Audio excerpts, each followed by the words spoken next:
Police and Crime Panel meeting. Here we are, Friday the 5th of February already. Welcome to Commissioner and his team. Very important meeting today around the budgetary issues for the Lincolnshire Police, who are looking to take forward their operational plan for the next 12 months. So a warm welcome to you, Chief Constable. Newly appointed Chief Constable. We last saw you at the confirmation hearing, and a very warm welcome to you today. I would also like to welcome members of the public who are joining us at our meeting today, and indeed the members of the media joining us today.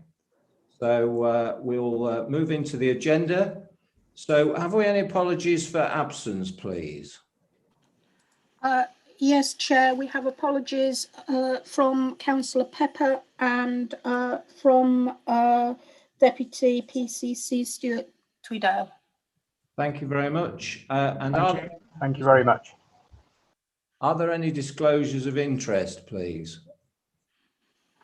Can't see anybody raising a hand. Okay. So looking at item 4 is exempt information, and this refers to the minutes of the meeting of the 10th of December. And there are two sets of minutes to that meeting. There was the open minutes and the exempt minutes. There are no points that members would like to raise on the exempt minutes, and therefore we will not go into exempt session in this meeting.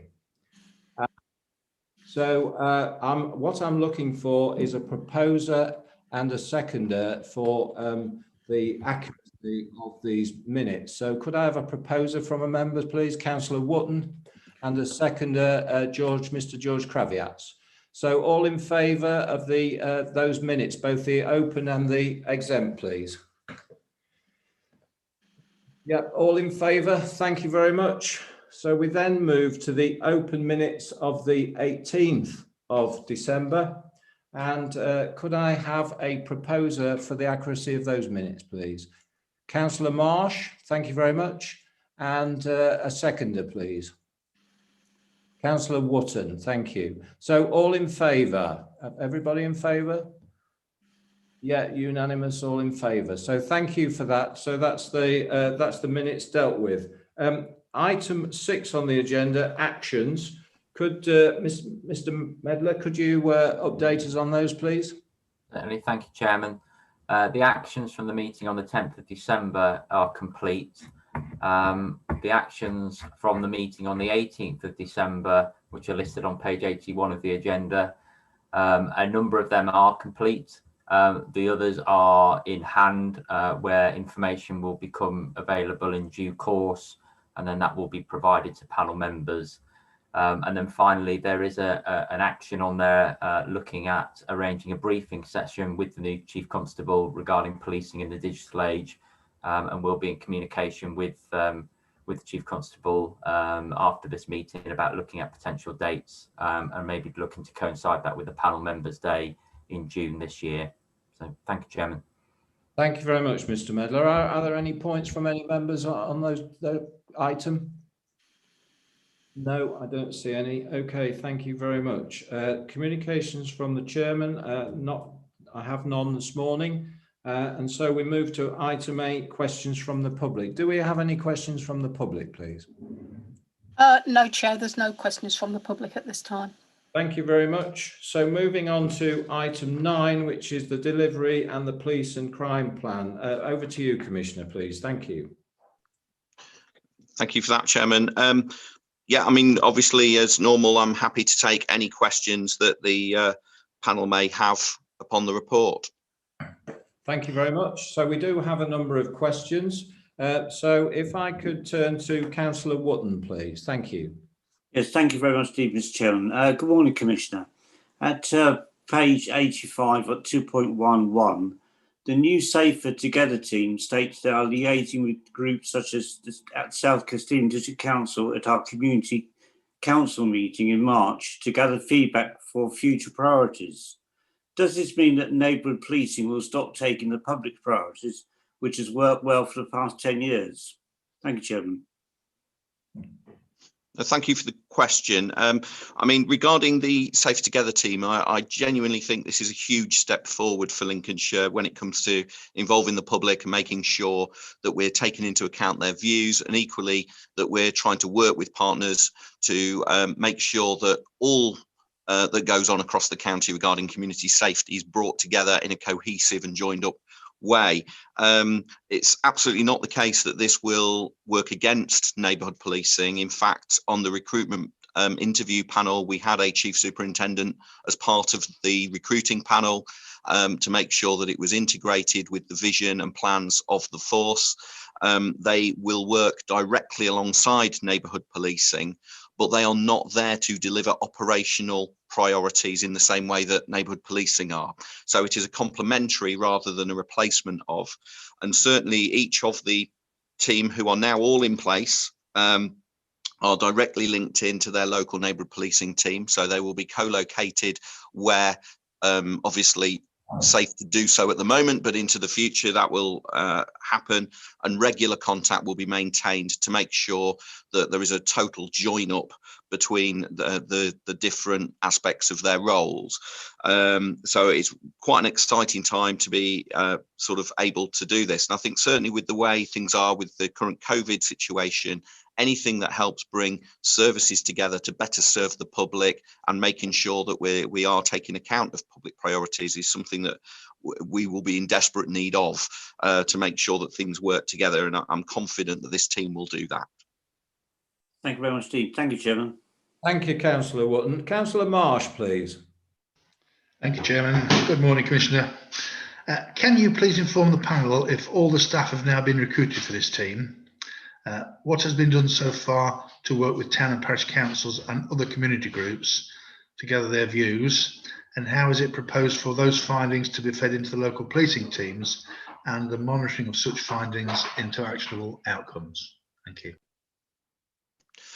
Yeah, thank you, Councillor. There's quite a lot in that question. I mean, first of all, I've answered the bit about the team. The final member of the team started with us, I think it was last week. So their initial work was to actually come together, actually start understanding as a team what it is that will be required of them, how they're going to go about that.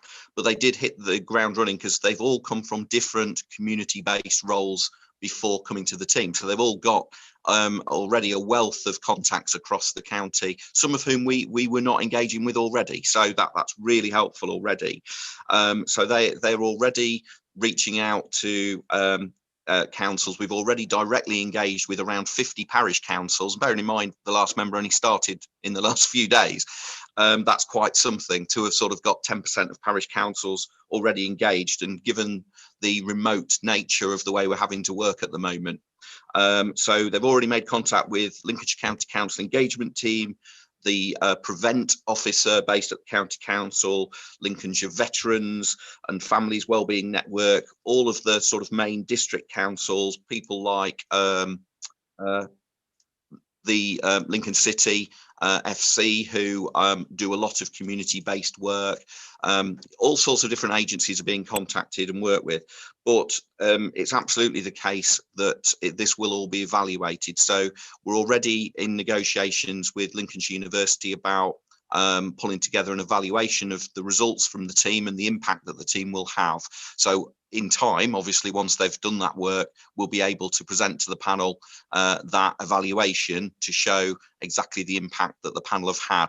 I don't think I've missed anything, but if I have, apologies, it's not intentional, and I'm happy to pick it back up if you would remind me. That's a good response. Thank you, Commissioner. I appreciate it was a multifaceted question, and the answer's good. Thank you. Thank you very much. Mr. Kraviatz, please.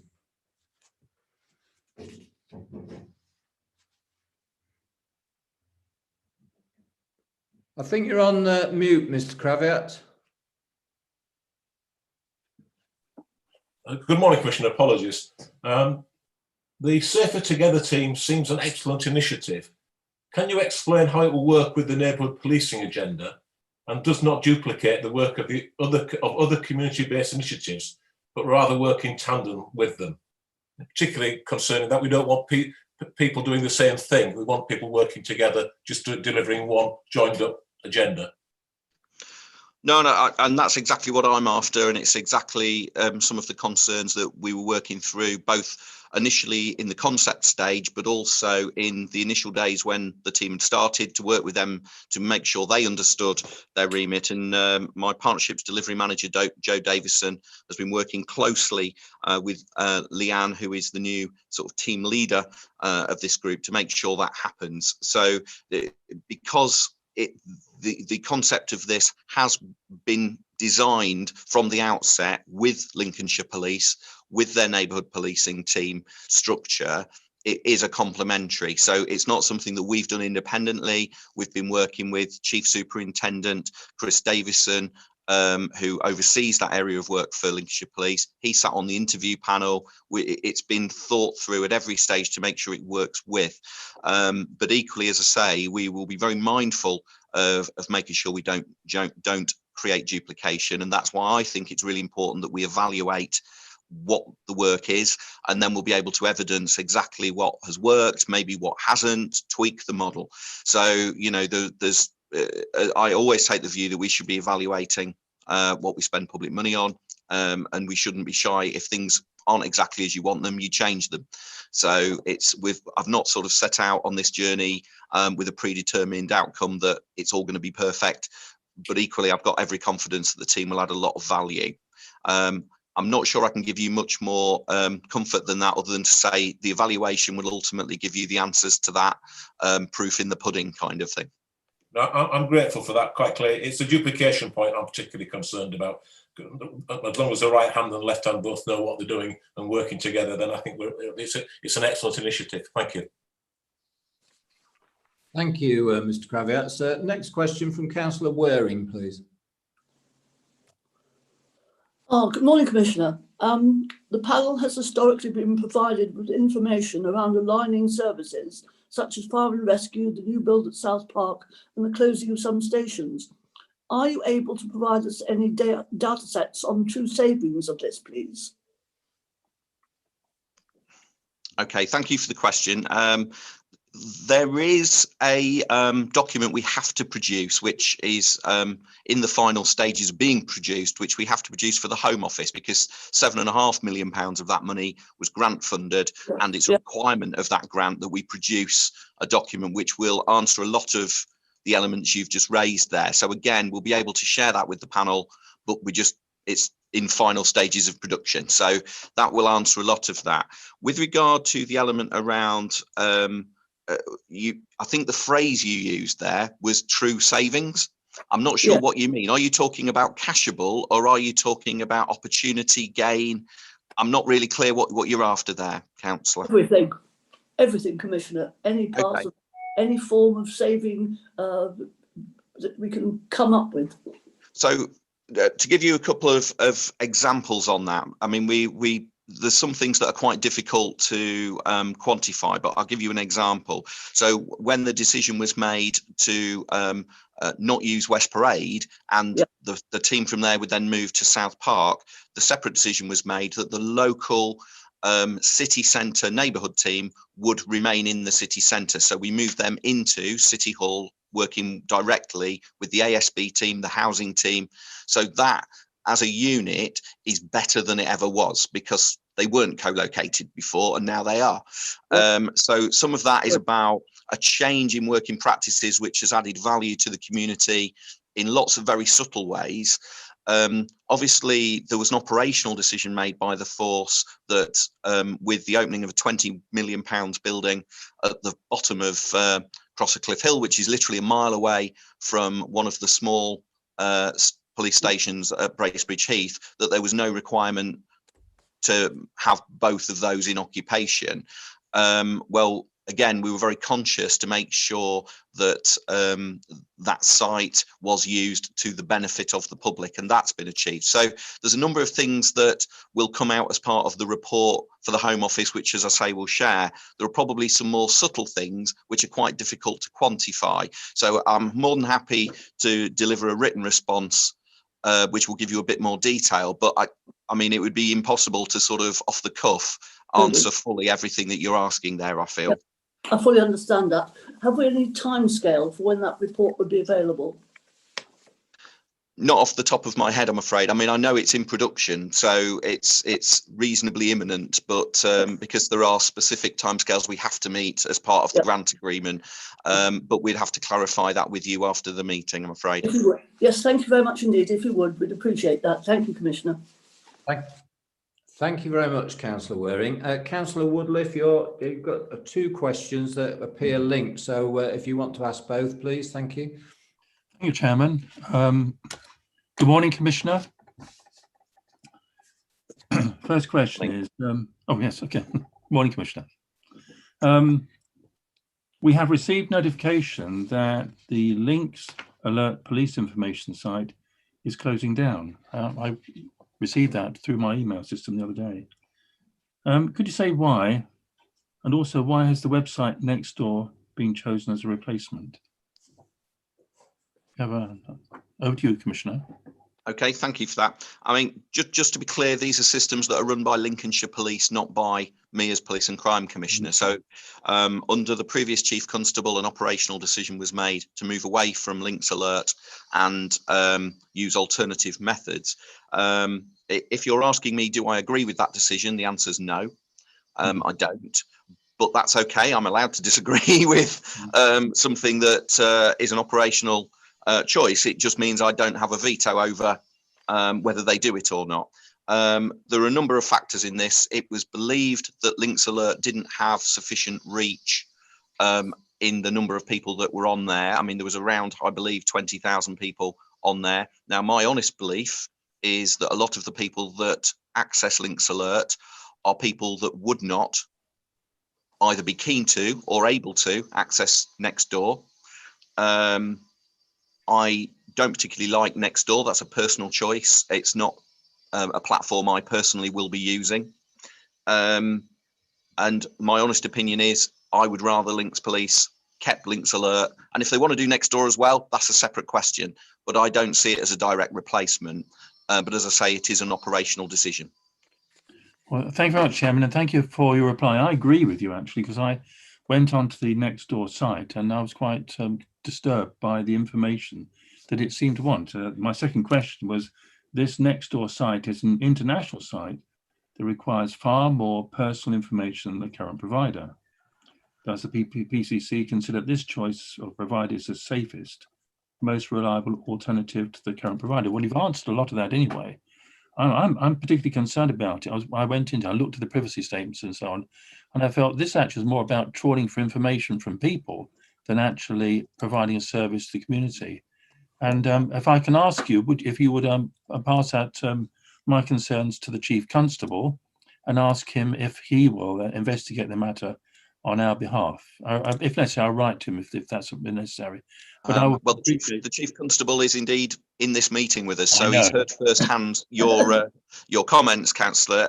But as I say, I'm not in a position to say whether Nextdoor is better or worse than Facebook, Twitter, any number of channels. I think it is an appropriate channel for communicating with those that wish to use it in the same way that Facebook is. But to give you an idea, during the annual survey we carried out, the highest level of return of people, because we used individual codes for each link, so we knew whether people had filled it in using Links Alert, Facebook, Twitter, whatever. The highest return level from social media contact was through Links Alert. The lowest was Nextdoor. So although it's got a higher number of users, my concern is it's got the lowest level of actual true engagement. So we might be shouting into the ether and going, we're publishing lots of stuff to lots of people, but are they listening? Are they engaging? Are we actually getting to those in our community that really want the information? That's my concern. But what I would say, and I'm absolutely not obviously putting words in the Chief's mouth, but I'm fully aware from the conversations we've had that the new Chief Constable has got a very different approach to engagement with communities. He's very much been communicating with me personally and the office around a new engagement strategy for the force and the way they wish to make sure that communities' voices are heard. So I'm very confident that there will be a more positive and different approach from the force moving forward. But I think the decision we're talking about had been made a little while ago. Oh, well, that's very, very helpful, Commissioner. And I only really asked, on the basis of protocol, if you would ask the Chief Constable. But since he's listening in, he can probably answer for himself, can't he? But that's a very, very good answer. And thank you very much indeed for that. Thank you, Chairman. Thank you, Councillor Woodliff. Councillor Welburn, did you want to come in? Yes, please. It's really just a comment on these two systems, because I've, been receiving the alert for a long time, and whilst it might not have more than the 20,000 registered users, I can assure you that links alert gets sent out. So a parish councillor may well send it out to everybody on their email list, which is what I used to do. And also I take the information from that and put it onto my Facebook page. So these links alert get spread much further than those that are registered to receive it. I just always felt it was a good system, and like Councillor Wootton, I don't like the other system anyway. Thank you. Thank you, Councillor Welburn. Chief Constable, you would like to comment, I think.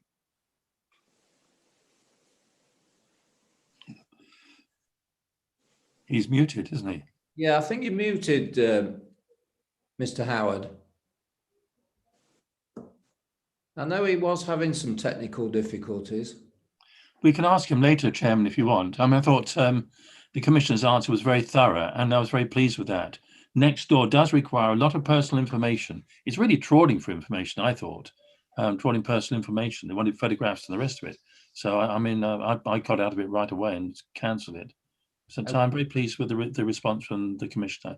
Okay, well, thank you for that. And if the Chief Constable regain connection at some time, he may want to speak. We'll probably be talking to the Chief Constable. He's got his hand up. Mr. Howard, would you like to speak?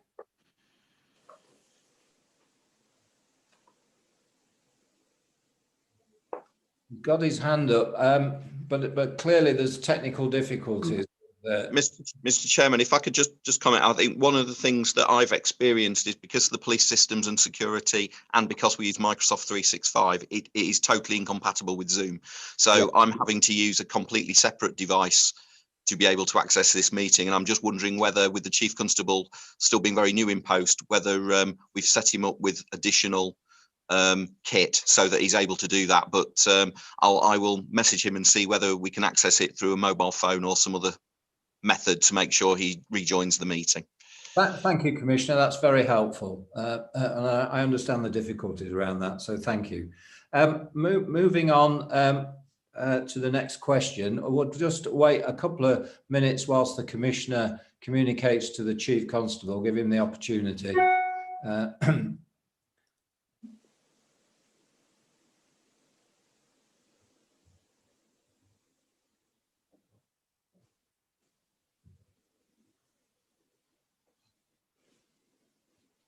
Are you okay now, Commissioner? Yeah, okay, thank you. So the next question then is from Councillor Waring, please. Thank you, Commissioner. Could I ask if the inform us whether it would be possible for the PCP members to attend the big conversation event on the 25th of February, please? I would be delighted if you would. We're literally in the process of sending out invitations, and you would have been on the list anyway. So I'm very, very glad to extend that invitation to you now. Oh, good. Thank you, Commissioner. Chair, sorry to disturb. Just to let you know that Jo Davison has left the meeting because she has video, no sound. So she's left the meeting. Okay, thank you. Thank you very much. Okay, so it's not a question, Commissioner, it's actually a statement that I've got. We note that Victim Links has been awarded with a quality mark, and on behalf of the panel, please pass on our congratulations to that organisation. I do work with them in the partnership working that I get involved in, and they really are an excellent organisation. So if you could pass that on our behalf, that would be helpful. I will indeed, Mr. Chairman, and it's really gratifying to know that in the last 3 years, there have only been 4 organisations awarded this quality mark. So it's not an easy thing to achieve. It's not something that is sort of handed out for turning up. You absolutely have to put in a lot of hard miles of work to reach the quality standard. So, you know, it's a huge amount of work, and congratulations to all involved. Absolutely. Yeah, and we support that wholeheartedly. Thank you. The next question then is from Councillor Marsh. Thank you, Councillor Marsh. Chairman, although the Ask Annie scheme has not been launched very long, are there any figures to show that it is understood within the community and hospitals? And have there been any requests for help yet using the system? Thank you. Thank you for the question. I mean, this is the national scheme that's been launched by the Home Office, so they may well at some point collect data. Whether they will choose to share it with us is another matter. I don't know. What we have done, though, regarding promoting that is make sure that we have sort of built it into our cycle for social media pushes to make sure that the Home Office message is getting out there. So that's been routinely promoted.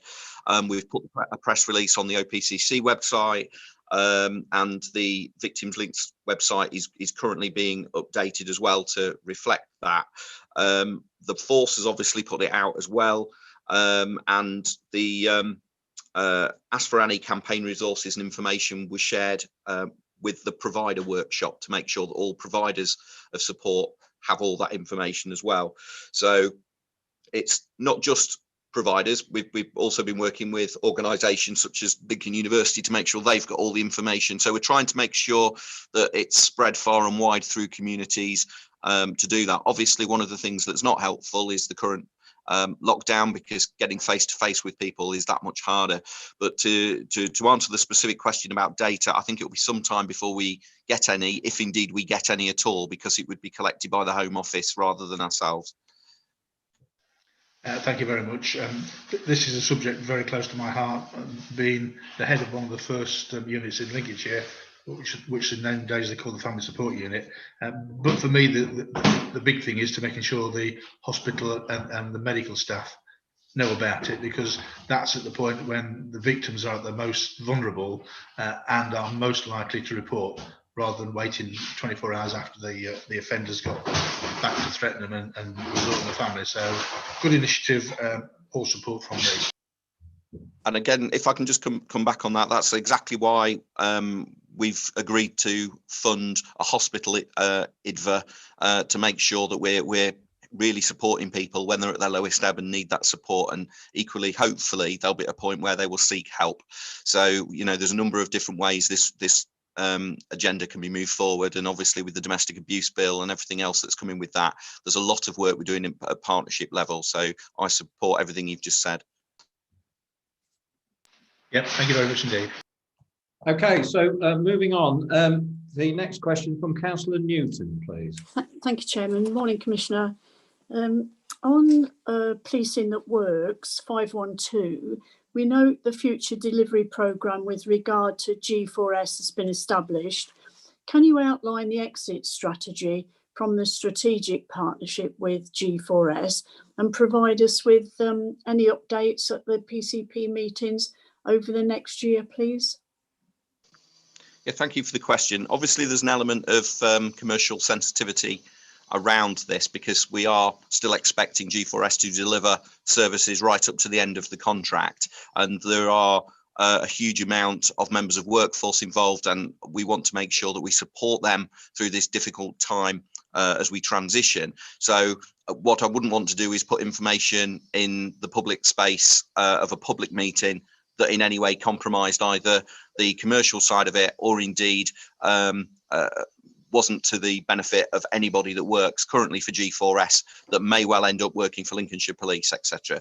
But what I can absolutely do is say that in addition to the information you would have been given in January, because when we did the briefing on the Precept, there was some information shared with you there. Yeah. Once we get a little bit further down the tracks, as we're putting together a lot of the work at the moment, we can organise probably to have a separate briefing to make sure panel members are fully sighted as to what we're doing, why we're doing it, etc. But I'd be much more comfortable with sharing with you in that space than in a public meeting, if you understand what I mean by that. Yeah, I fully understand, and I think as long as we can have an update, we'll be grateful. Thank you.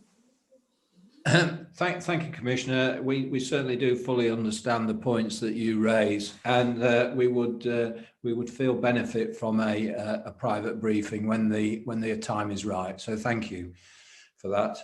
Next question, Mr. Kraviatz, please. Thank you. In paragraph 6.2 of your report, you state that you have achieved the 120 officer additional recruitment commitments. I find it difficult to reconcile this with paragraph 5.4 of your Precept report, where you have recruited 50 officers in tranche 1 with an extra 60 commencing training in March of this year. For the sake of clarity, can you tell the panel how many officers were employed by Lincolnshire Police at the start of this current financial year, and how many will be in post at the end of it? Thank you for the question. The very specific information you wanted at the end, I'll have to come back to you on. I don't have a specific number from a year ago to now, but what I can tell you is that the two numbers do work. There was basically a recruitment of 30 early in the year, a recruitment of 30 in November, there's a recruitment of 60 in March. That's the 120. The 50 number directly relates to the tranche 1 of the money that's coming from government as part of that. So out of the 120, 50 in effect are being funded as part of the national uplift. So the others are being funded locally. Obviously, we have around 60 retire and leave every year. So it can be between sort of 55, 65, but it's around 60. So from 120 uplift, we would expect around 60 to be the uplift number year on year. So, I mean, obviously we can give you the specific number, but that's where we would expect it to be. I'm grateful for that. I'd be grateful if you could let us have the actual number, because you said additional recruitment of 120 officers, and that's caused some confusion. But I understand your reasoning, but some people were thinking that we're going to get 120 extra officers currently above what we had at the beginning of the financial year. And that clearly isn't the case with 50 or 60 retiring. No, I mean, it's never the case that you know, in any workforce, you don't get people leaving an organisation. What is the case, though, is that before we were projecting the council tax uplift last year and the government uplift programme, we were projecting a reduction in officer numbers. So even though we might say, well, 60 were going to leave anyway, wouldn't you have replaced them? The answer is no, we couldn't have afforded to have employed that 60. So it would have been a reduction, but instead of a reduction, we're getting a positive result. So it needs a little bit of explanation, as you say, to get that across. But some of the additionality has avoided, some of the additionality has actually avoided a negative result. I understand it, but I think that needs to be selling a bit, that message needs to be going out a bit more clearly. Thank you anyway for the report. Okay, thank you very much. Moving on then, next question from Councillor Wootton, please. Thank you very much, Mr. Chairman. Commissioner, at 6.3, you mentioned making our roads hostile to those criminals looking to target our community. Will you be looking to expand Anpr system, in particular to deter those from neighbourhood counties who target rural locations, particularly in the south of the county? Thank you, Chairman. Thank you for the question. Just before I answer it, I've just confirmed that I have got the Chief Constable sat at an appropriate distance from me, but in the same room now, so he can hear the meeting, and at an appropriate time, I'll be able to turn my device around for him to join you. Thank you, Commissioner, for that. No problem. With regard to your specific comment, in my annual survey this year, I did ask some specific questions about public support for Anpr, the automatic number plate recognition camera system. And it's really important that we do that, because whenever we're looking at any kind of surveillance, whether it's overt, covert, whatever, we need to make sure the public understand what it is, why it's there, and make sure that we've got support for that. And obviously I wasn't aware that I was getting this specific question, so I haven't got the number to hand, but I seem to think of those that responded in the survey, it was over 80% of respondents said not only did they support Lincolnshire Police's use of Anpr, but they would support its further rollout and use to tackle crime. And that's really heartening, because it's really important that we're able to demonstrate that we're taking the public with us. I personally would like to see as working closer with some parish councils about how they can support us if they wish to have some ANPR in their areas. We've done this with some areas such as North Somercotes as an example. So there are opportunities for us to do more with that, but it's equally important on the police side, we've got people doing something with the data and information. And I'd have to say the ANPR monitoring team do exceptional work. We've had some really key operations come about, some resolutions as a result of some excellent work on people monitoring those systems. So I am a big supporter of ANPR. I hope that we can see it expanded, but it's fair to say Lincolnshire is probably almost certainly the biggest user of ANPR of any force in the East Midlands. So we do proactively use it both on mobile units on vehicles, but also in fixed locations. So the answer is yes, I'd like to see it expanded, but it has to be done in an appropriate way. And obviously that would be an operational decision to make. Thank you, Commissioner. That's good to hear. Thank you, Chairman. Thank you, Councillor Wootton.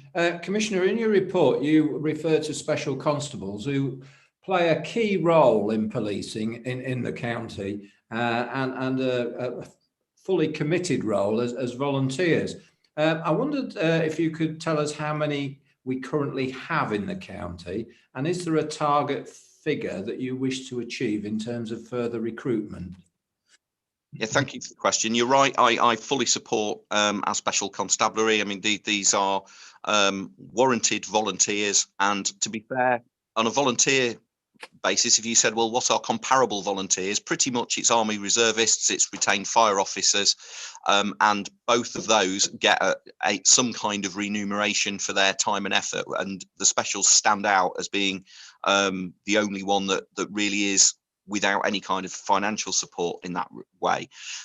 We've got between 130 and 140 special constables in Lincolnshire. I would love to see an increase in that. I haven't got a target. The chief constable may well have a view on where he'd like to see the special constabulary go to. One of the biggest challenges we've got is fitting in the recruitment and training cycle. So while we're recruiting additional police officers like we've been doing last year and we're hoping to do this coming year, well, that fills up the training calendar and it makes it that much harder to then fit in additional training for specials. We're committed to providing the space to do that, but it does mean if we were recruiting less full-time officers, we'd be able to fit in more specials. So it's a little bit of a chicken and egg situation, but it is planned that there will be an additional recruitment in this financial year of specials, but it's likely to be around the autumn. Okay, well, thank you very much for that. Mr. Howard, I think you're back with us in terms of technology. I don't know whether you would like to make a comment around the special constabulary. I think you're on mute, Chief Constable. I'm trying to use Mark's yes. at the same time, Chair, so otherwise we'll end up with feedback both ways. So, of course, yes. So special constabulary is something I want to be looking at building over the coming years. Part of what we're trying to do, and I know the Commissioner's mentioned the uplift in the regular service, and part of the budget paper later will be an aspect of that. Within that, what I've asked the force to do is now also to maximise all of our opportunities around recruitment of specials, use of special constables, and how we're going to support some of the initiatives that we want to put forward, particularly around community action and community crime reduction, and our road policing element, and the areas where we see the greatest threat and risk to our communities in Lincolnshire. So it is my commitment to drive the growth of the special constabulary in the coming 5 years of my tenure. Thank you very much for that, Chief Constable. Next question from Councillor Wootton, please. Yes, thank you very much indeed, Mr. Chairman. A similar question, Commissioner, on special constabulary officers. Do you believe that the council tax discount offered by South Kesteven District Council for 22 members of the special constabulary would be an incentive to encourage more applicants to join the force? Thank you, Chairman. Yeah, thank you for the question. And, I do absolutely value the support that councils have provided. I put forward a council tax reduction scheme proposal to councils, and in effect what I'm hoping will happen is that a 25% reduction will be applied to all special constables that served in effect a year in arrears. So through this year, as long as they've put in their hours, met some other criteria, that they will automatically then receive the 25% discount off their council tax in the coming year. But there's 3 different billing authorities that have to agree. So there's me on behalf of the policing Precept. Well, obviously I agree, it's my proposal. There's the county council, who I understand are meeting in the 15th of February, I believe, to make a decision on it, and I'm hopeful that they will be supportive, and each individual district. As you'll be aware, council taxes sort of broadly breaks up into the money that we all pay for council tax. Around 75% of it goes to the county council, 15% to the police, and then around 10% to the district. So what I'm hoping will happen is that they will get the 25% off my element, 25% off the county council's element, and then they'll receive 25% off the district element, but only where the districts have agreed to join the scheme. My understanding is that South Kesteven and South Holland are the 2 districts that have chosen to adopt the scheme this year. It doesn't mean that others can't join next year, but it does mean that in effect, if the county council support it, your special constables in South Kesteven and South Holland will receive 25% discount off their whole council tax bill. If you happen to be in Lincoln City or West Lindsey, etc., you would get 25% off your policing element and county council element, but not your district element. So in effect, you'd get 25% off 90%. So I would love in future for everybody to be on board. I think it's a very small bit of recognition to specials. As I said, they're the only volunteers at that kind of level that don't receive some kind of support financially. And I think it goes a small way to showing support for them. But equally, I think it does raise the profile of specials, their importance, and hopefully that will help with recruitment as well. I can't believe somebody's going to come to us and say, well, because I'm getting 25% discount off my council tax, I'm prepared to become a special. But I think it might help with somebody who maybe would love to do it, but maybe for some other reasons might not have been able to. So I'm very hopeful that it will boost the numbers in your area, councillor. Thank you, Chairman. Commissioner, do you still have the Employers Empowered scheme, where you get employers release special constabulary officers to work, but still be paid by their employer? Yes, indeed, that does exist, and it isn't something I've discussed with the new chief yet as to whether we've got ambitions to promote that further and wider, because I think it is a good scheme, and obviously it reflects very well upon employers if they're supportive of the emergency services, particularly as often we obviously need their support in return. And I think having employees within an organisation that have got that additional breadth of knowledge and skill and confidence that would come through being a special constable can only make them a more valuable person within the organisation. So I think for a number of reasons, it's a really good scheme, and it's something I think we need to promote a little bit harder.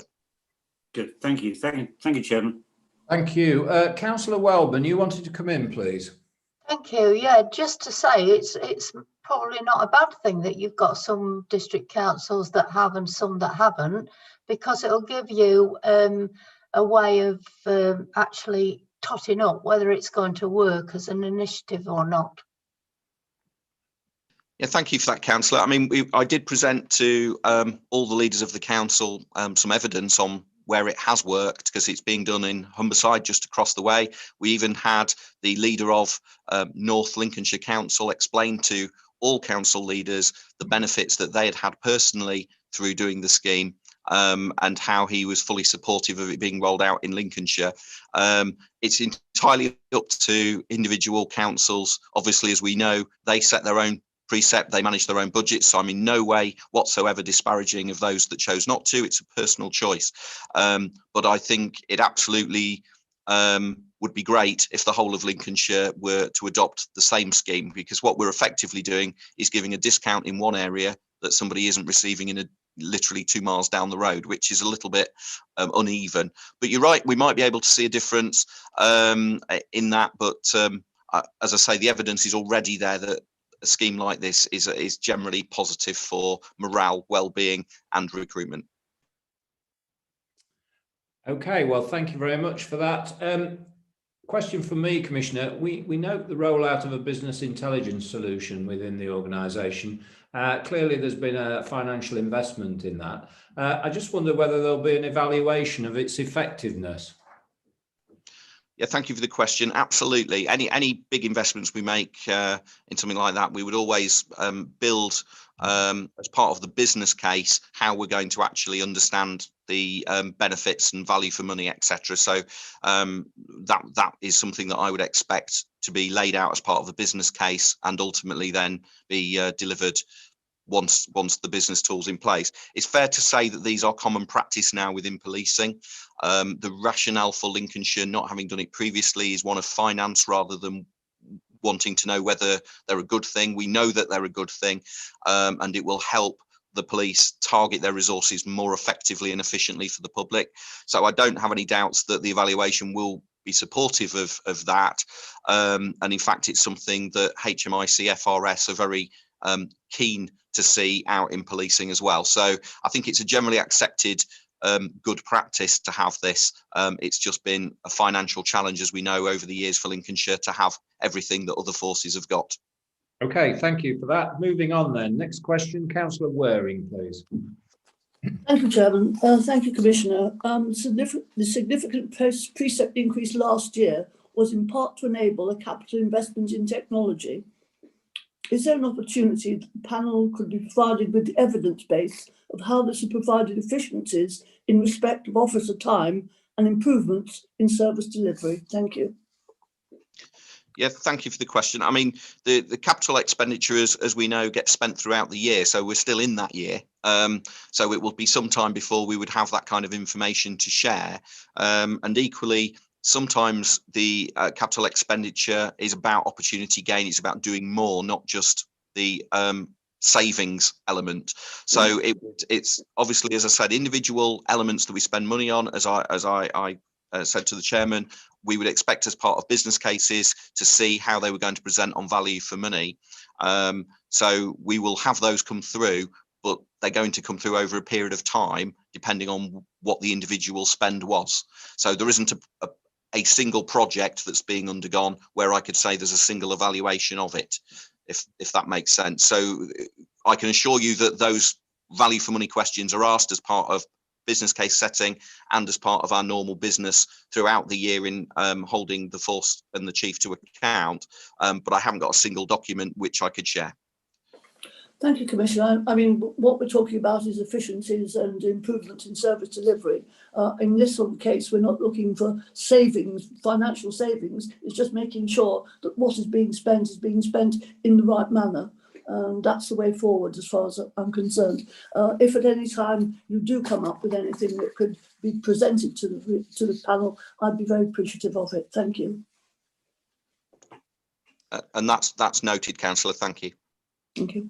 Thank you very much. Councillor Marsh, please. Thank you, Chairman.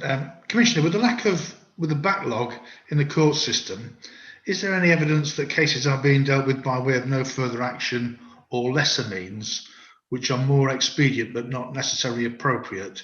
And has the Commissioner any intentions of introducing any offender programmes to take the strain off the courts? I am aware that the probation service have some real concerns that people who have been in custody for a substantial length of time are going to court, getting their sentence, which would be a substantial prison sentence, but because of the time they've served on remand, they're doing what they call a walkout, which then precludes any involvement of the probation service to monitor or be involved in the reintroduction back of these people back into the community. Yeah, thank you for the questions, Councillor. I mean, firstly, your first question is exactly the kind of questions that we ask. So at this stage, I've got no evidence of, if you like, for want of a much better term, softer options being used than those. I think the force is very good at using the appropriate routes. I think the issue really is once they've obviously made those judgments as to whether something needs to go through the CPS and ultimately to court. You're right to say that the backlogs there are challenging. I'm on a fortnightly call with the policing minister, who obviously is also a Ministry of Justice minister. So he regularly keeps PCCs updated, takes questions for an hour from us every fortnight.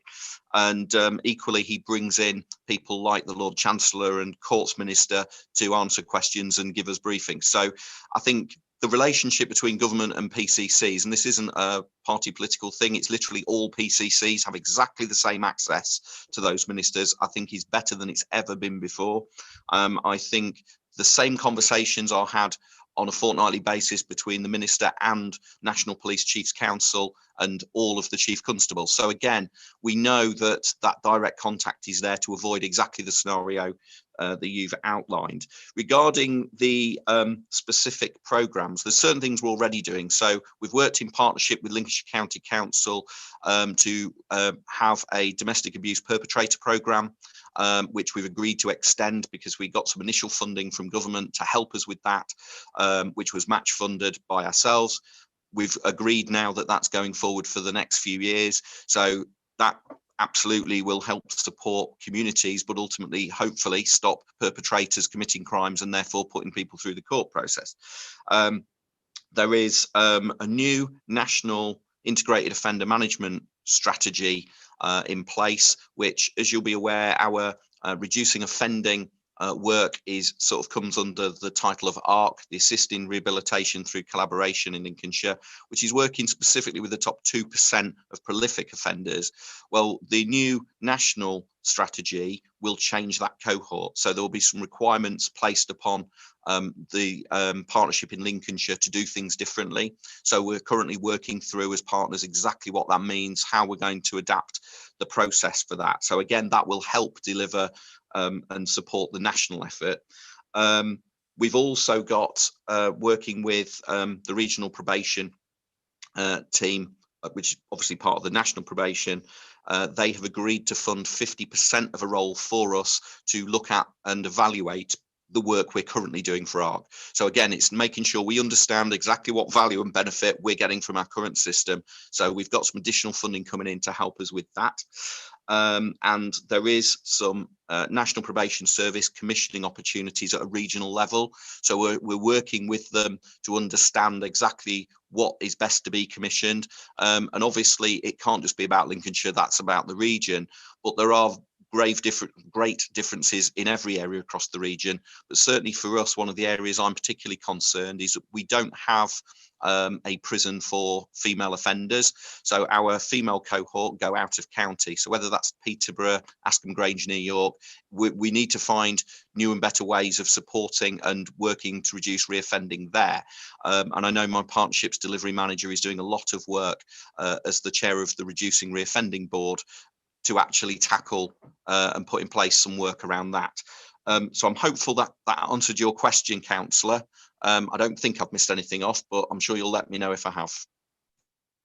Yeah, thank you very much. Some suggestions I would like to make are outdated and barbaric maybe, but I think we've got all this problem with fly tipping and rubbish, and I would get some of the offenders, the lower grade ones, out in the streets doing community service. I know that takes a lot of resources to manage and look after them, but hey ho, it's cheaper than prison. But thank you for your response. If I can just reply to that, because I think it's a really important point. We were until fairly recently funding an additional post to work within the unpaid work unit to enhance the number of people doing it. Well, you can imagine with COVID, the current situation is very different. So getting people out on unpaid work programs is really something that can't happen at the moment. We know it's hugely successful. People that go into the unpaid work program, around 80% of them do not reoffend within that first 12-month period. It's hugely successful. So I'm a great supporter of unpaid work programs as well, and it's something that as soon as the conditions outside allow, I'll be pushing to work with probation on again. Yeah, thank you very much, Commissioner. Good answer. Thank you, Councillor Marsh. Mr. Kravitz, there was a very detailed response from the Commissioner there. Do you still want to ask your question? Yes, if I may, Chairman. Under Part 7 of the report, you outlined the position nationally in relation to the backlog of the court system. Can you tell the panel what the current position in relation to backlog is in Lincolnshire and what steps are being taken to ameliorate the current situation? It's a different angle. It is, and I will come back to you in writing regarding the specifics of the backlog, because it isn't something I would wish to give you incorrect data on. Regarding what steps are being taken, obviously we are working together both on the Regional Criminal Justice Board, which the force and certainly the previous chief was chair of it. I don't know whether the current yet. I'm being told the new chief is also going to be chair of the East Midlands Criminal Justice Board, and it's a board that I sit on as well. So we have all of the criminal justice partners at senior level sitting on that. We're also, as you will be aware, looking to set up a local criminal justice board that meets on Monday for the first time, where we will set out our terms of reference, which again I'd be happy to share with the panel, so that you knew what the remit and role of that particular structure was. But as I say, we aren't meeting till Monday to agree that. So I'll come back to you regarding the specifics of the data. But yes, we're doing some work locally through that new group to try and tackle that. Thank you very much for that. Particularly, I'd like to know, or the panel would like to know, is the position in relation to backlog worse in Lincolnshire percentage-wise than it is nationally, or vice versa? So we've got some idea of the scale of the problem. The short answer to that is no, but we'll give you a specific answer so that you've got the data. Thank you. Okay, thank you for that. This is the final question, Commissioner, on agenda item 9. So, Councillor Waring, please. Chairman, the Commissioner has answered that, my question, which was in relation to the working parameters of the local criminal justice board. And he said that he would be, after their meeting, giving us information about what their parameters are. Commissioner, is that correct? Yes, that's absolutely right, Councillor. I will do that. Once the meeting has been held on Monday, we'll make sure that the agreed terms of reference are sent to you. Okay, thank you very much indeed. Thank you, Councillor Waring. So moving on the agenda to item 10, the proposed policing precept. Just before we start, Commissioner, and I know there will be a presentation which is very helpful to the panel. We will then ask you some questions around that presentation, and then Mr. Howard, we will ask you to give your views from an operational perspective, if that's okay. Mr. Chairman, if I could, would you indulge me and allow the Chief Constable to speak before you ask my questions, because he may well provide you an opportunity to ask me different questions, or indeed answer some of your questions. Yes, of course, and that is certainly an option to us. So yeah, I'm fine with that, and I think my colleagues will be fine with that. So following the presentation, I'll bring Mr. Howard in and then ask you some questions, Commissioner. So if you want to introduce your paper then, Commissioner, over to you, please. Thank you. Indeed, thank you very much for that. I mean, it's none of my role isn't serious, but it always seems to be one of the most serious things that we do when we consider affecting how much tax residents across the county pay for services. And I'm sure every councillor who sits on this panel understands that very well when they do that at their individual authority. It's something I take very seriously. And on top of that, consultation is something I take very seriously. And I've been consistent in saying, if there is not public support for a council tax increase, there will be no council tax increase. If that means service reductions, then that's what the public have decided they would wish to have. It would seem somewhat perverse, therefore, if this year I didn't stick to that long-held view. And you know, I'm aware that some parts of the country do their consultations very differently. Some simply ask 2 or 3 very simple, blunt questions and get a very small response.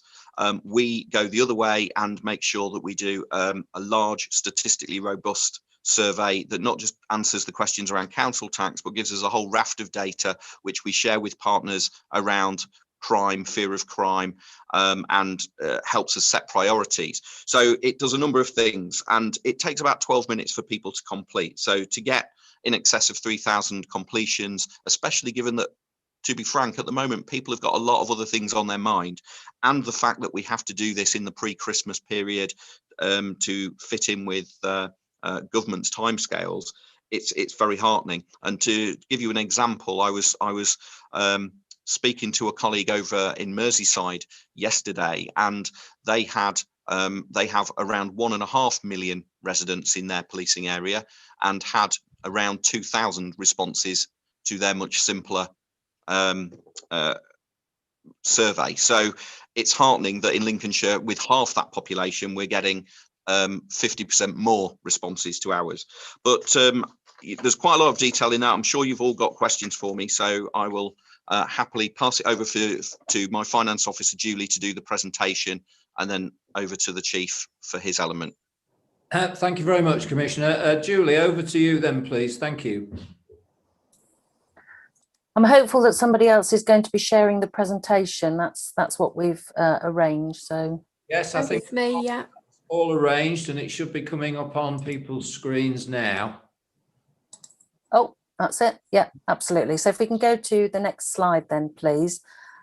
So yes, as is customary, I've got a very short presentation that will just highlight the key drivers of the PCC's Precept proposal. So just going to say a few words under 5 headings. First of all, talk about the police grant settlement, then how that translates into expenditure plans and funding, specifically for Lincolnshire.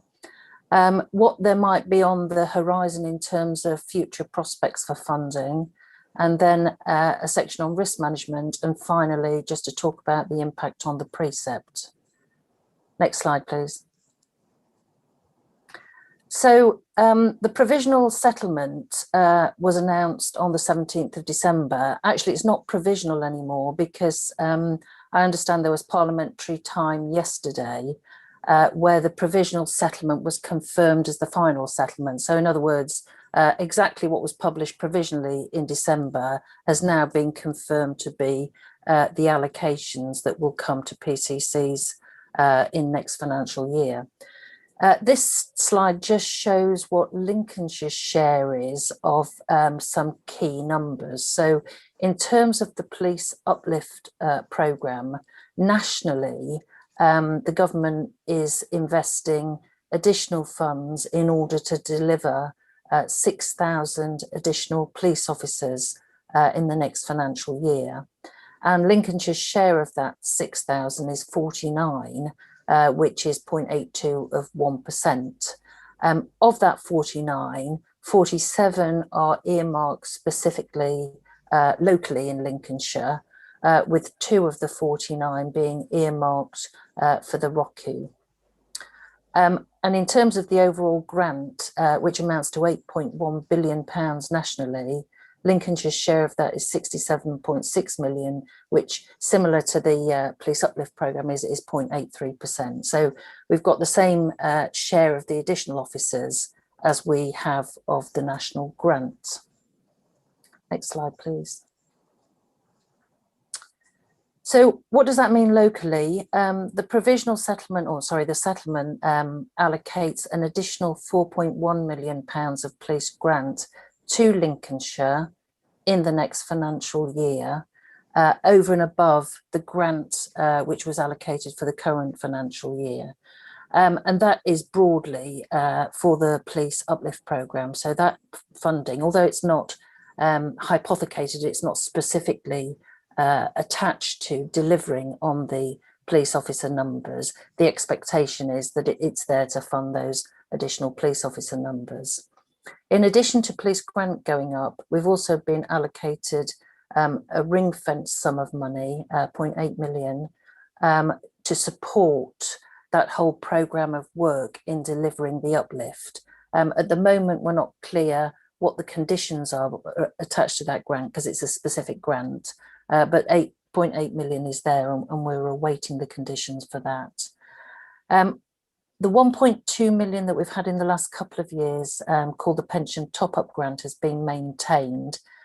You'll recall that this was a technical adjustment to provide some compensation for the fact that the Treasury changed the employer's contribution rate for police pensions, and that led to an increase in contributions. And so that top-up grant is coming in from the government to largely compensate for the increased cost locally. And then finally, as part of the settlement, it was announced that commissioners would have flexibility to levy an increase in Precept of up to £15 per annum for a bandy property, and the equivalent for all the other bands.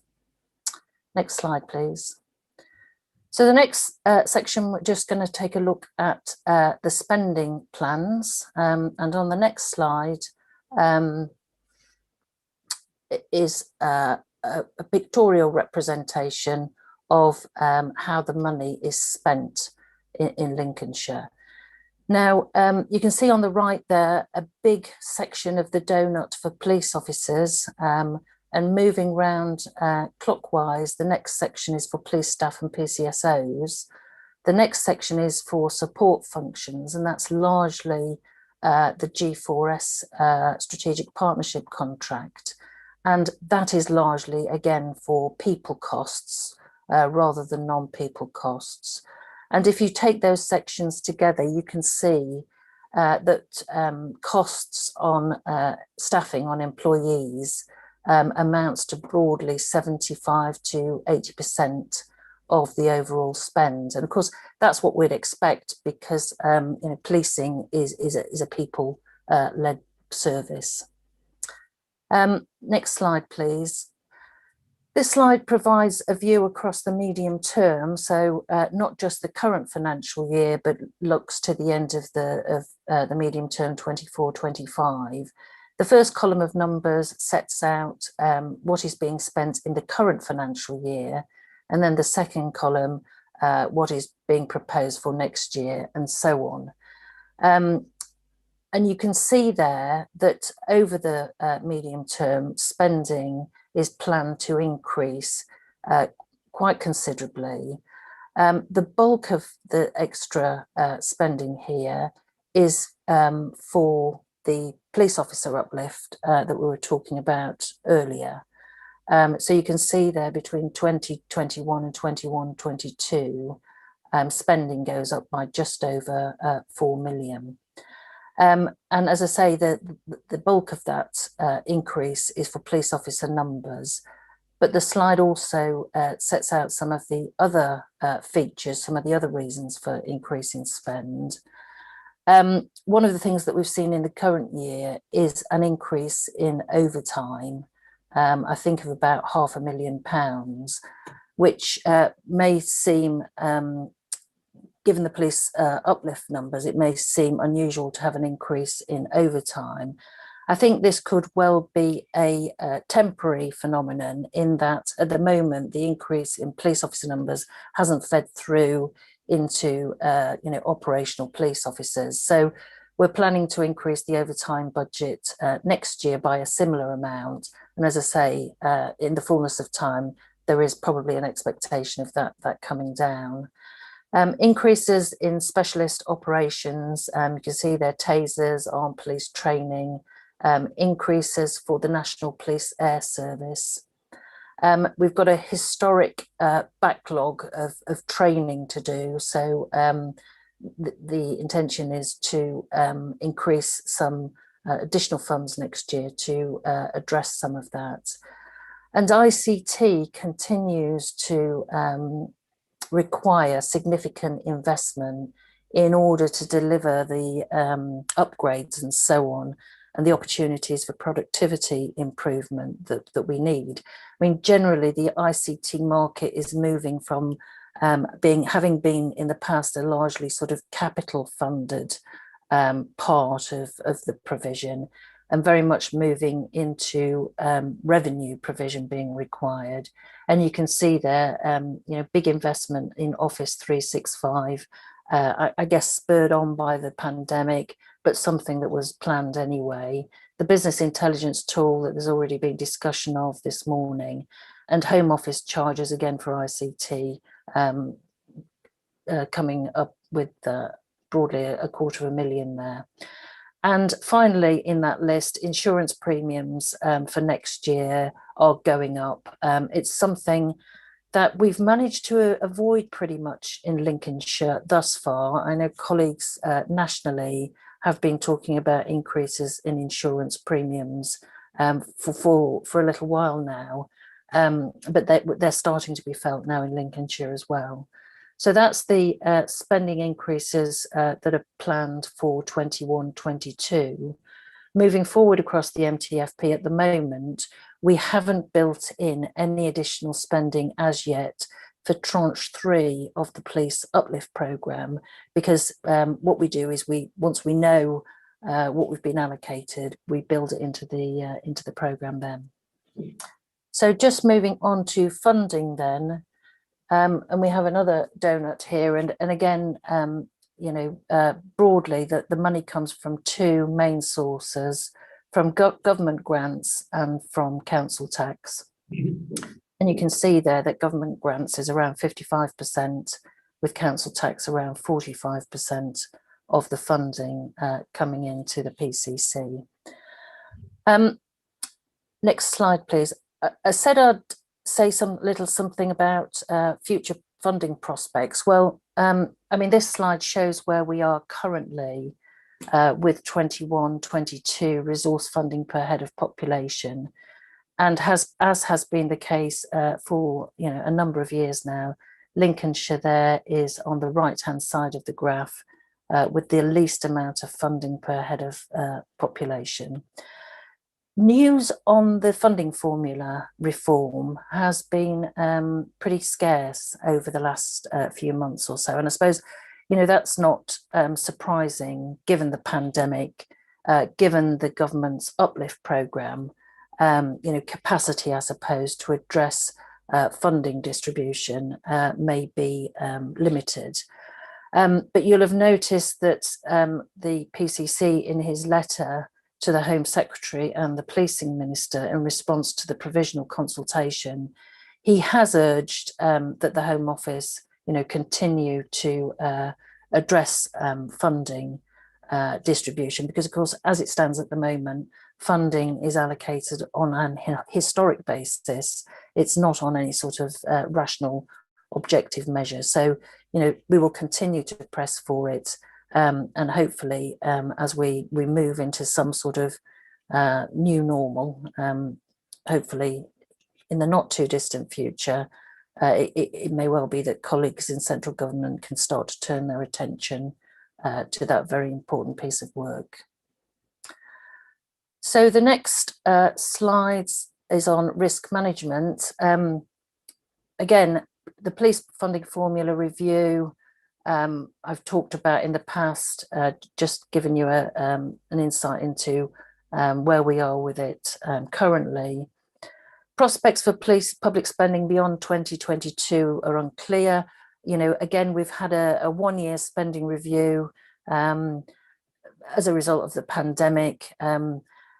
Hopefully, by the time we get to the autumn, we might be moving into a more, a medium, longer term view. So at the moment, it's really unclear what the prospects are for public spending in general, and indeed what they are for the police beyond 2022. And a couple of new risks that we've added to the list this year, which are around the council tax receipts. First of all, the collection fund deficit, and then the council tax base for next year and subsequent years. These are areas that are being affected by the pandemic, and that government has allocated funding in an attempt to mitigate some of the worst impacts of that.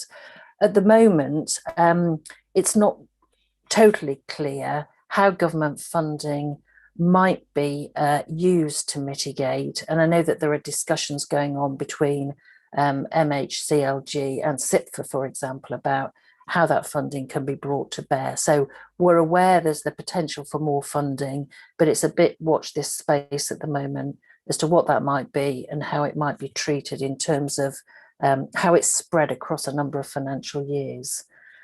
And our other responses to the risks, as ever, maintaining a focus on productivity and efficiency investment. So the ICT investment that we talked about earlier, continuing to influence as far as we can colleagues in central government around grant distribution and the funding review, maximising funding opportunities where they're presented, and considering special grant applications where we can. You'll know that in the past we have had some success in achieving special grant awards.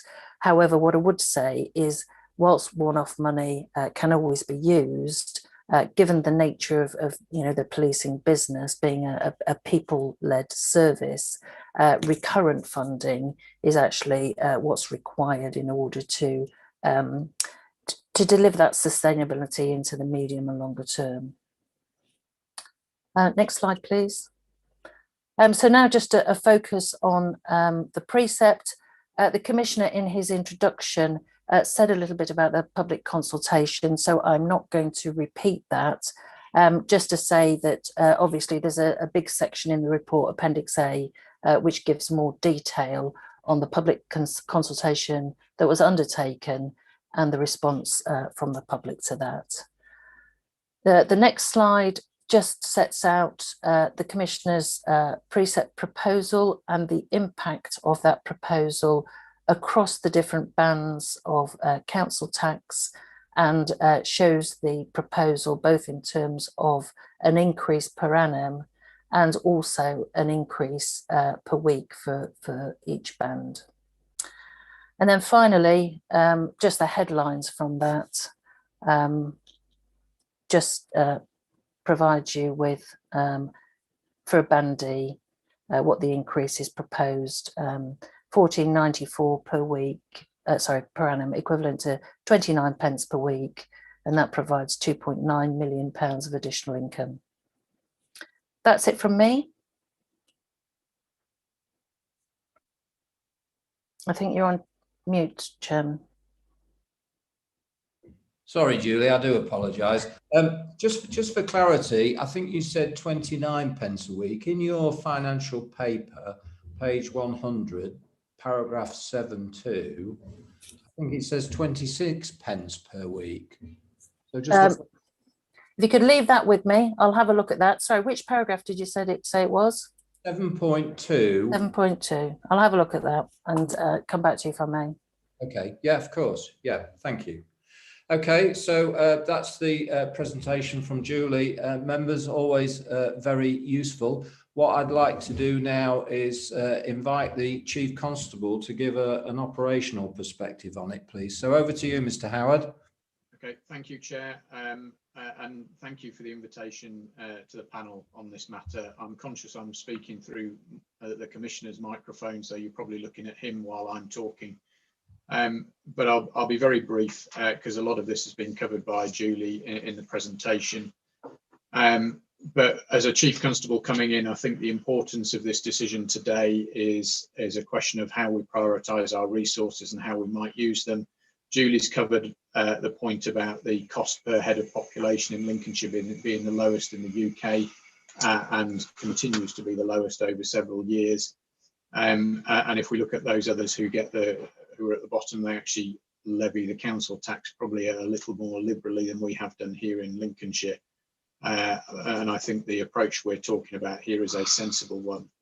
The pieces I would like to pick up on, and we've spoken about some of these today, and members of the panel have raised them as issues, are things around ANPR and the use of ANPR, road safety and denying the criminals the use of the road, what our digital future might look like and the platforms that we need to develop.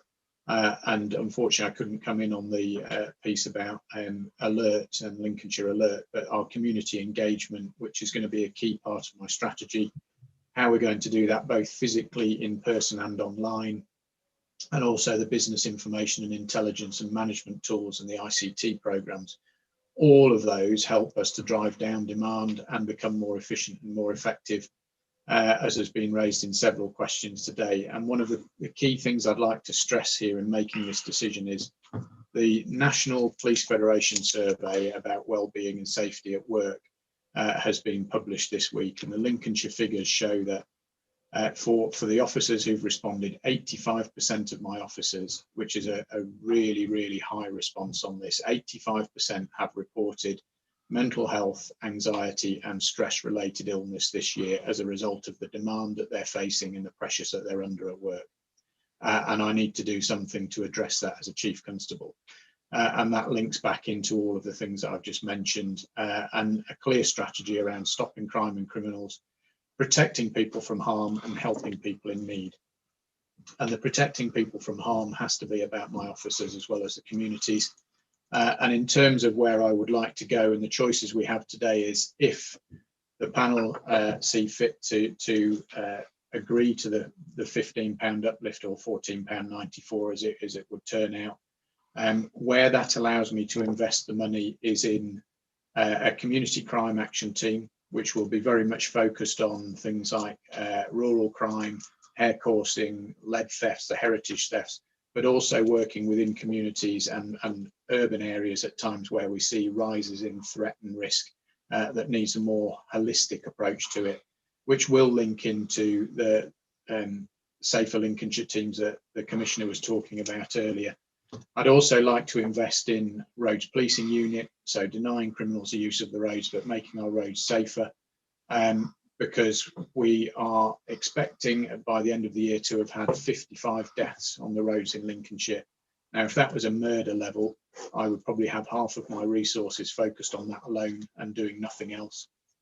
But we've also got to do something to stop those who feel it's appropriate to travel across the borders into Lincolnshire and commit offences on us and cause harm to our communities. And I'm thinking particularly at this time around the damage that is done to communities who experience hair coursing and the personal impact that has on people.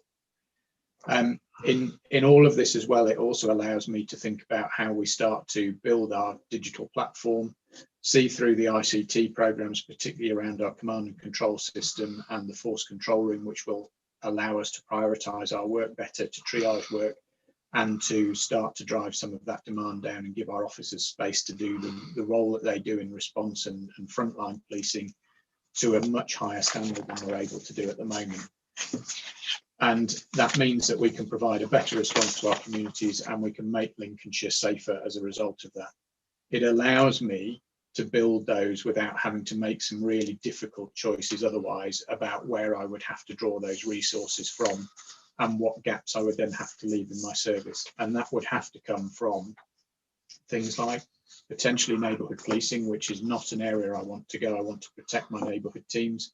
I would have to look at how I have to downsize things like my crime investigation teams or the frontline response teams in order to bring these areas into being, or I have to choose not to put them in place in the first place. So I'm hoping that there'll be a sympathetic hearing today, because it does allow me to do those things I'm talking about without having to make some really difficult choices about what other services we either cut, or the difficult choice about accepting that we're not in a financial position to put these things in place and they would be nice to haves rather than need to haves. So I will stop there, but it very much focuses on the community and the partnership side and trying to make sure that we are addressing the things that hurt our communities most. But thank you very much for the opportunity to speak, and I'll hand back to you, Chair. Thank you very much, Chief Constable, and that's very helpful to the panel. Very, very helpful indeed. So thank you. So moving on to Commissioner, we've got a number of questions, but would you like to make a statement before the questions? No, Chairman, I'm happy to take the questions. Okay, thank you. So first question from Councillor Newton, please. Thank you, Chairman. On page 113 on the revenue budget, table A, the details state that the strategic partnership budget costs are due to increase from 23.3 million to 25.4 in 21-22, an increase of 2.1 million. Could you just explain the reason for the increase, please? I can read something about inflationary pressures on page 112, but it's I doubt it's all inflation. Yeah, thank you for the question. I mean, there's often a number of different reasons. I mean, new demand being one of them. So there are For example, the additional training team that we're needing to put in place so that we can train the number of officers that we're putting in place. So that's one of the reasons for an increase is new demand. So we're in effect, we're asking the partnership to deliver something it otherwise wasn't delivering. Transition costs as part of obviously the transition away from that are also there. So there's a number of different pressures, but to give you a detailed breakdown off the top of my head, I'm afraid I wouldn't have that level of detail, but whether that answers your question, that it's sort of that mixture of new demand, transition costs, and like you say, the inflationary pressures, that's broadly what it is. Well, I'm satisfied with that, but I wouldn't have been if it was just inflationary. Thank you. Okay, thank you very much, Councillor Newton. Commissioner, Table A on page 113 of the document shows a reduction in the collaborative services budget from 2.3 million this financial year to no budget in next financial year. I wondered if you could clarify the reason for that, please. Yeah, I'll throw that one over to my finance officer. I'm fairly clear I know what it is. I think that's to do with our spend that's got an equal, an opposite reaction from not doing some additional work with other forces. But if I can bring Julie in to give you a precise answer. Yeah, of course. Yeah, Julie, thank you. Yes, that's about what it is. I mean, under the contract that we have with G4S, there are opportunities for other forces to participate in that contract, and historically, Leicestershire, I think, and Northamptonshire have taken custody services via the contract. They're now moving on to other providers. So you can see there on the in the table, it says on the income line, other, including custody contract and victim services grant. You can see that the income is going down considerably, and that's the other side to the expenditure going down. Yes, okay, that's fine, thank you. Yeah. Could I just answer your question about the 26 pence? Yeah, of course. Yeah. The wording was very specific in para 7.2. The 26 pence talked about the majority of taxpayers paying 26 pence or less. And if you look at the distribution of properties according to band, you can see that 68.8% of the tax base is in properties that are band C or less, which is 26 pence per week. So that's why we said the majority is 26 pence or less, because they're in bands A to C. But of course, band D is 29 pence per week. Okay, that's clarified that. Thank you very much. That's helpful. The next question, Councillor Burke, I think Julie alluded to the increase in the overtime budget, but you're very welcome to ask the question if you want to. Thanks for that, Chair. I wonder if I could take the opportunity to thank you and the officers for the support I've had as a new member. And also, as it's my first meeting with the Chief Constable, welcome him from the City of Lincoln's point of view, but I'm sure all of us. Yeah, I mean, section 3.3, page 113, details a proposed increase of 453,000 in the overtime budget. I think, yes, I think a lot of it's been answered. If the Commissioner wants to comment further, and I would welcome that. Thank you. Okay, yeah, I mean, it's exactly the kind of question I would ask. So I think it's gratifying to know that others spot exactly the same things in the paperwork. But you know, the reality is when we employ new officers, they start day one, they go through their training, they become probationary. It takes a long time until they're operationally out on our streets and doing everything they need. The downside to all of that is obviously they're on our books, we're paying their wages, everything else. At the same time, we still need to get the same amount of work done. So it means that, as the Chief Constable alluded to, we're putting extra pressure on the officers we already have to work longer hours, to have fewer rest days. And that obviously comes at an overtime cost. So actually, I would want to see the overtime come down, as I'm sure the Chief will as well, because that not just means that we're spending less of taxpayers' money on overtime, but it also means that the staffing are getting the appropriate rest and support they need to be on the top of their game when they turn up to keep us all safe. So it's a necessary evil at the moment to make sure that our streets are safe, that all the COVID rules are being dealt with. And I mean, some of the other pressures we know we've got coming down the track are things like the G7 summit, where we know already mutual aid requests have been put in, not just to Lincolnshire, but nationally, to help support Devon and Cornwall manage that kind of an event. We've got all sorts of different things like that that come up that put additional pressures on policing throughout the year. So that's why we're making that provision at this point. Thanks very much, Commissioner. Okay, thank you. The next question, Councillor Waring, please. Thank you, Chairman. Commissioner, paragraph 7.3 on page 117 details the range of required reserves as being assessed as 6.1 million to 13.3 million. The current forecast position is 6.3 million, which is only just above the minimum position of 6.1. Given the list of financial risks and issues identified in page 116 of the Precept report, how confident are you that the reserve position will not drop below 6.1 million, please? Thank you for the question. I suppose what we're sort of highlighting here is the fact that there was a conscious decision a couple of years ago to move from the centre ground of our reserves position, so we would have been at the midpoint between the 6 and the 13, to move to the lower point, which freed up some money to actually spend on policing, and that was a conscious decision given the financial constraints we had.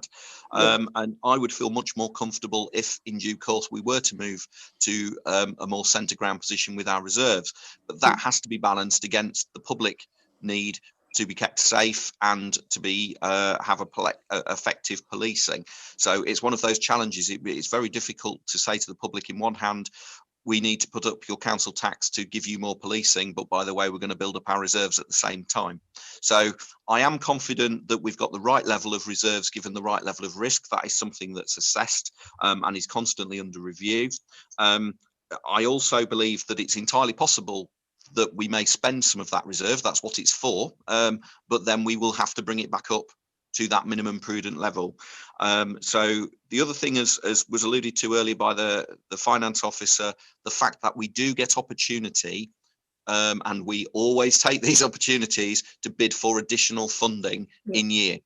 And so that helps give us that comfort that if, for example, we were able to get a million, 2 million through additional one-off funding, if we have spent some of our reserves, obviously that gives us the wherewithal to replace it, because that's one-off money rather than a revenue cost.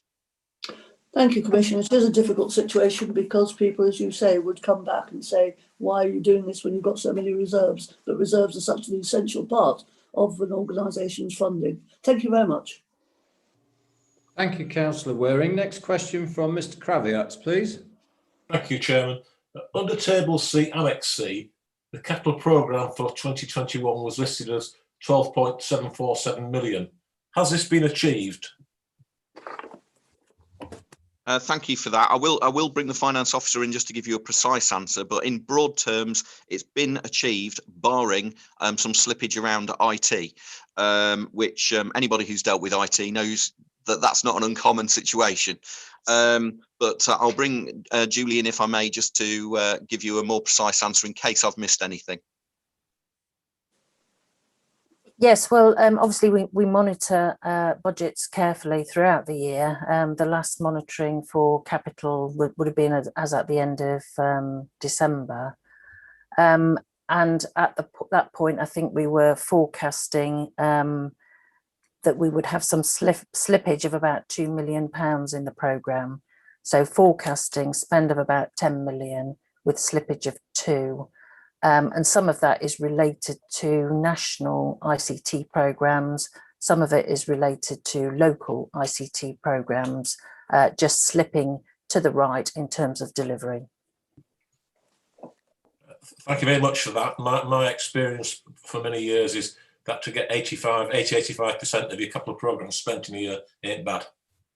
And that from a Yorkshireman, that means that's pretty good. Thank you, Mr. Kraviatz. Next question from Councillor Waring, please. Thank you, Chairman. Commissioner, Table C on 81, sorry, I do beg your pardon, I've got a throat thing. In capital spend, there is a continuing charge for building maintenance and improvements. With the ongoing growth of remote working, has there been an interim report on decreased office requirements post-COVID? Yeah, thank you for the question. I mean, obviously at the moment we have got a transition period in a number of different ways, not least of which that we have been transitioning in and through COVID. We will come out the other side of that. And at this point, I don't think anybody's really clear what the future will look like. So it's absolutely imperative that buildings are maintained to an appropriate operational standard in the meantime. The other thing that's changed is obviously the head of Lincolnshire Police, and as the new Chief Constable, I'm sure that the Chief will want to come forward with his own strategies and plans. They will include plans for estates, use of mobile working, as well as specific operational elements. So it's a tiny bit premature for me to have a specific report at this stage. I will need to make sure that the Chief Constable, when he brings his plans forward, we have that strategy in place to say, well, how are we going to use the estate that's there? In the meantime, we will maintain it to the required standard. So I've not got an interim report at this stage because it's just not possible for me to have all of that information right at this moment. Thank you, Commissioner. I was pleased to hear the Chief Constable's comments when he was before the panel about remote working and more agile working. And I think it's given the police the opportunity to look at that in a much better way for the future. Thank you, Commissioner. Thank you very much. The final question then from Councillor Waring. Sorry, Chair, could I just put my hand up a second if this was all right? Yes, of course, Councillor Burke. Do come in. Thanks very much. It's almost an aside, but I know that certainly on the City Council I've been holding discussions as a portfolio holder about remote working, and I'm sure it's something that's affecting all of us, especially in the very tight financial constraints we all face. Is there gains to be made in this area post-COVID? You know, where we're using buildings now, maybe don't need to in the future. And I've just shared that the other side of that as well is a discussion about also the dangers of too much remote working. So, you know, there's a balance in all our heads, isn't there, about can we make savings, because obviously the future is going to look very, very tight. Equally, the mental health of our staff and how that affects them. Thanks for allowing me that. Thank you, Councillor Burke. Yeah, I think we all appreciate those comments that you are making. Thank you for that. To the final question then, Councillor Waring, please. Thank you very much, Chairman. Commissioner, I'm concerned that there's no evidence of savings made or a schedule of works to identify future savings. Could you provide details of any savings over the past 12 months, 2020 to 21, and what you expect to save in the next financial year, 21-22, please? Yeah, thank you for the question. I mean, obviously, without prior knowledge of the questions, I haven't got to my fingertips that kind of detail around prior savings, etc., because I didn't know that you were going to require it. Obviously, we can provide information to you. That's no problem. One of the things that's very difficult when you're a force that's at the bottom of the spending pile is the fact that over a number of years we've made efficiencies and savings. We continue to do so, but the more you do, the more your spending is a higher percentage is people. So you get to the point that the only way you make significant savings is to reduce the number of people you employ, whether that's the number of PCSOs, the number of officers, the number of staff that support them. Obviously, we're at a time now where we're in growth. We've got a national uplift programme for the number of officers. Therefore, to plan to have fewer members of staff to support them isn't that realistic on any large scale that would look like a significant saving. So I think we are in a very different position now to where we've been in the last few years. What I will say to you is that this report that we've got today is about the Precept. We do produce a separate budget report because the Chief and I, after this, once we know how much money we will have at our disposal, we'll sit down and have budget discussions. As part of the budget report, we produce a value for money strategy, and that value for money strategy you will get sight of, and that may well give you a lot of the answers that you're seeking today. Yeah, thank you very much. That would be very useful. Thank you, and I look forward to seeing that document. Thank you. Okay, thank you, Councillor Waring. And Commissioner, thank you to you and your team and to the Chief Constable for your input on this very important item on our agenda. So it's decision time now for the panel on the Commissioner's proposal. The proposal is to increase for the 2021-2022 budget of £14.94. The additional cost to the majority of Lincolnshire council taxpayers would be 26 pence per week or less. So that is the proposal of the Police and Crime Commissioner. I will ask for a proposer on that basis and a seconder, and then I'll ask an officer to go around each member of the panel for them to give their view on that proposal. So do I have a proposal as a result of Mr. Kraviatz is proposing that? Do I have a seconder? Councillor Waring. So if I could ask one of our officers to go around the... before I do that, I've got Councillor Marsh's hand up on the screen. Thank you, Chairman. Yeah, I just need to declare that I had to leave the meeting for a short time, and under the rules, because of that, I wasn't here for the whole debate. I'm not allowed to vote. So it's not that I don't support, it's just under the rules, I'm not allowed to vote. Okay, thank you. Well, thank you for raising that, Councillor Marsh. So if I could ask one of our officers to go around the panel, please. I'll be doing that, Chairman. Councillor Richard Bootroyd, for, against, abstain. For. Councillor Burke. For. Mr. Cook. For. Mr. Crowett. For. Councillor Newton. For. Councillor Waring. For. Councillor Welburn. For. Councillor Woodliff. For. Councillor Wotton. For. Councillor Young. Councillor Young. For. Thank you. That's unanimous, Chair. Thank you very much. So that's a unanimous decision, Commissioner and Chief Constable, on your proposal for an uplift in your budget to take the Lincolnshire Police forward in the next financial year. Thank you very much for that, panel. Yeah, thank you very much. Thank you. Okay, so I'll now move to item 11. Oh, before I do that, sorry, there are some recommendations around that item. The recommendation is the panel uses its power in accordance with the Police and Reform Social Responsibility Act 2011 and the Police and Crime Panels, Precepts and Chief Constable Appointments Regulation 2012 to review and make recommendations regarding the Commissioner's proposed police precept for 2021-2022. And there is a second recommendation, which I shall read out shortly. Perhaps Mr. Medley, you could read that out for me. Yes, thank you, Chairman. I think in relation to that first recommendation, you've just voted as a panel on that, so I don't think you need to consider that further. The second recommendation is that the panel delegates to the chairman of the panel to make the panel's report to the Commissioner on the proposed policing precept for 2021-22. Thank you, Chairman. Thank you very much for that. So we're looking for delegation to myself and the officers to do that. So could I have a proposer for that, please? Councillor Wotton and a seconder, Councillor Burke. So all in favour? Or. Anybody against that?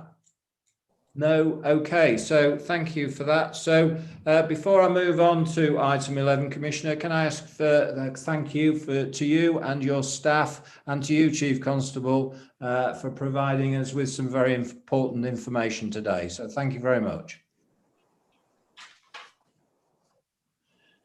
So moving on to item 11, Mr. Birch, over to you, please. Thank you for the invitation, Chair. As you know, this is a part of the agenda where I work on your behalf, and I'm pleased to record that there are no complaints against the Police and Crime Commissioner as per the report. Okay, thank you very much to Mr. Birch, and thank you for your attendance today, and we look forward to it in the future.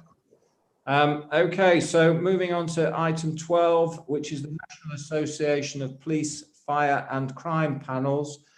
Councillor Young, please. Thank you. Everybody switch me on. Yes, I can hear you, Barry. Okay, thank you. As everybody knows, the National Association of Police, Fire and Crime Panels is still in its infancy. It meets regularly and indeed frequently. We had a meeting in January, we've got another one in February. They're all virtual meetings, which I think doesn't work as well as it might. You